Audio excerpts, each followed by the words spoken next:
Welcome to the Fully Me channel, where we cover topics on faith, family, and sharing your creative gifts while rocking motherhood.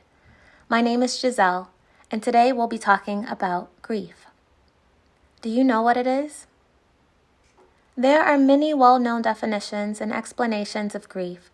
A few common ones are the emotional feelings of deep sorrow or distress, usually caused by the loss of a loved one. The 7 stages of grief can be found all over the internet and within many wonderful books by brilliant authors.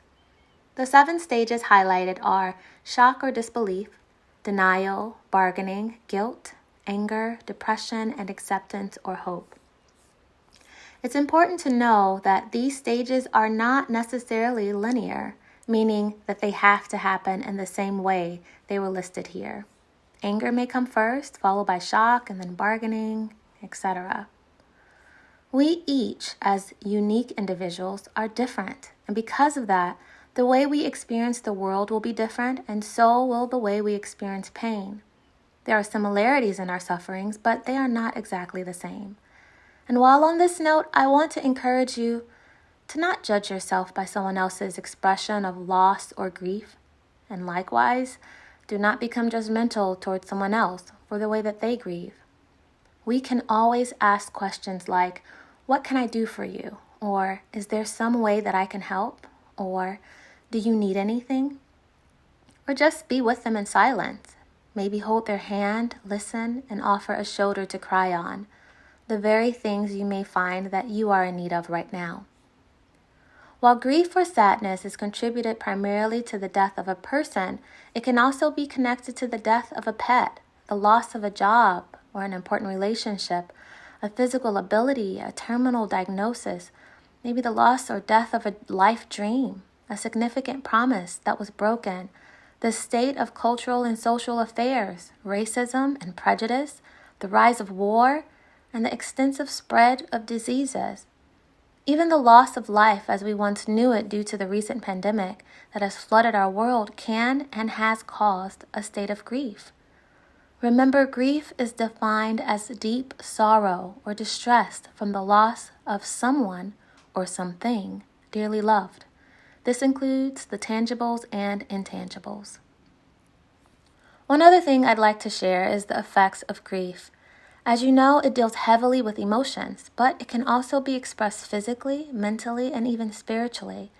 You'll see this in the loss of appetite, inability to get out of bed, or numbness as you move through life, doing the things you usually do, but having little or no emotional effect towards it or the people around you.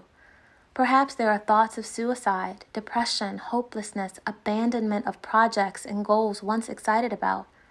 There are those who struggle with insomnia, who prefer to be in isolation, or even who choose to step away from belief or faith that they were previously rooted in. If you would like to learn more about grief, I encourage you to visit your local library or listen to a reputable podcast that is an expert on this topic. There are resources out there for you. And if you feel that you are struggling with the emotions of grief and sadness and need help, please seek out help, whether a therapist, a spiritual guide, or someone close to you to get started. Despite what it may feel like right now, you are not alone. There are people willing and ready to support you through this difficult period in your life. This grief and sadness series was inspired to give you little moments to breathe through the pain with me, with the use of colors, sounds, and words of truth. Think of it as me holding your hand, giving you a tight embrace, and sending lots of love your way. I am not unfamiliar with grief, so know that I am not approaching this time as something flippant, but rather with true understanding and care for you. And so, love, let's begin to stir our hearts and our minds and take one step at a time. Stay tuned for the next video in our series where we will begin to implement some of the wonderful experience that the arts as a companion and support can give to us. Until then, remember, you are loved,